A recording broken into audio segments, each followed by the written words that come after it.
For weeks, Donald Trump has tried to distance himself from Project 2025, which is an ultra-conservative policy blueprint for a second Trump administration, organized and written by the Heritage Foundation. Trump has said in the past, though, that he's moderated his comments since, that he has no idea who's in charge of Project 2025, and he didn't even know what it was. But Project 2025 and Donald Trump are inseparable. At least 140 Trump administration alumni helped create this document. Trump's running mate, J.D. Vance, wrote the foreword of an upcoming book authored by the architect of Project 2025, its new leader, Kevin Roberts.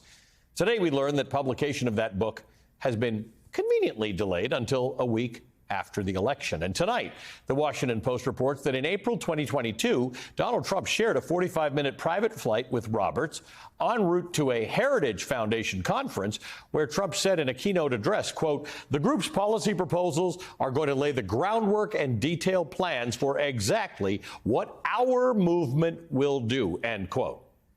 Our movement. Joining me now, Angelo Carusone, President and CEO of Media Matters for America, a nonprofit group that has been doing extensive research on Project 2025 and combating misinformation around it. Angelo, good to see you again. Thanks for having me. You know, my mind went to you because you've really studied this thing, and there are sections and chapters on literally every part of government. But fundamentally, if you've gone through this document, what you understand is the most important part of it are not necessarily the specific, very right-wing policies therein, but the idea that it restructures the entire federal government in a way that the next president could not easily fix. That's exactly right. I mean, it is designed to be not an aspirational set of ideas or just, proposals or value structures. It's an actual plan. And you know that because the one document that's not public is not the policy, that 900-page policy document that everybody's talking about, but rather the 180-day agenda document, which is a step-by-step instruction manual for what the first 180 days in the administration are going to look like, what every single office, what every single department, what every key entity is supposed to do. And then underneath that is this thing called Schedule F, which is identifying thousands of key federal government positions that need to be terminated immediately, or firing those individuals.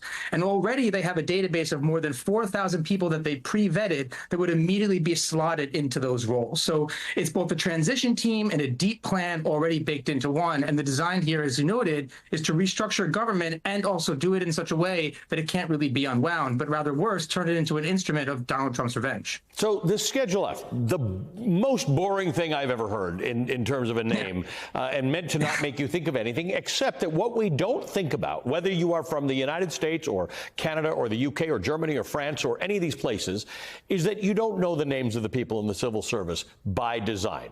Other than the top person, the minister of something or the secretary of a department, you know no one else's names because they are either career people or experts. Schedule F and Project 25 changes that. That's right. And as you noted, it's civil service. I mean, the idea here is that these people are doing public service, right? I mean, they're not doing it for the money. They're not doing it for the hours, right, or the perks. They're doing it because it is actually a service. And one of the things that Schedule F does is reclassify what would be civil service positions and sort of reorient them around something that allows them to be treated as political appointees. And that's fundamentally the biggest difference. We're not talking about 50 jobs or 500 jobs or 5,000 jobs. We're talking about 50,000 positions in the American government that you and I would think of as civil service jobs occupied by people whose names we don't know and will never know, reclassified as political jobs. That sounds like countries that we talk about that have unstable governments.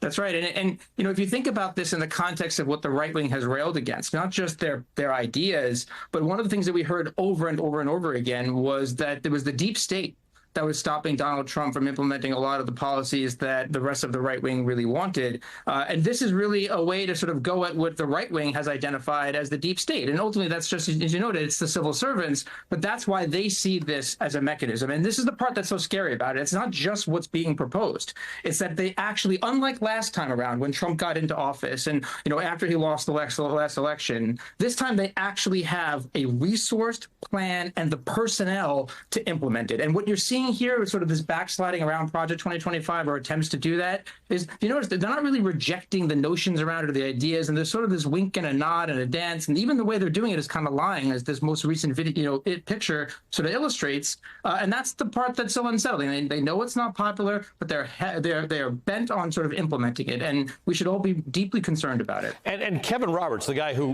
was in charge of the Heritage Foundation, have come out and said, of course they're going to disavow it. That's good politics. They should disavow it. But once they come into government, this is the plan. And everybody involved, no one involved in it is disavowing it. And these are people who are in Trump's inner circle. This is not peripheral people who had minor jobs in the Trump administration. That's exactly right. And look, I know why maybe perhaps they wanted to delay the release of this book. I mean, especially until after the election, now that there's a spotlight, now that the media is paying attention to it and asking the kinds of questions and looking into this, I know why, because they would look into the book. We have a copy of it, actually. And one of the things that Kevin Roberts writes about in his book is he describes that having a child should not be considered an individual choice. And there's an entire argument in the book about how that it's not a personal choice, that it's something that society should impose on people, which is why they're opposed to contraception and why that needs to be banned. And part of what that book is designed to marshal a narrative around the very policy that would ultimately be implemented as a result of Project 2025.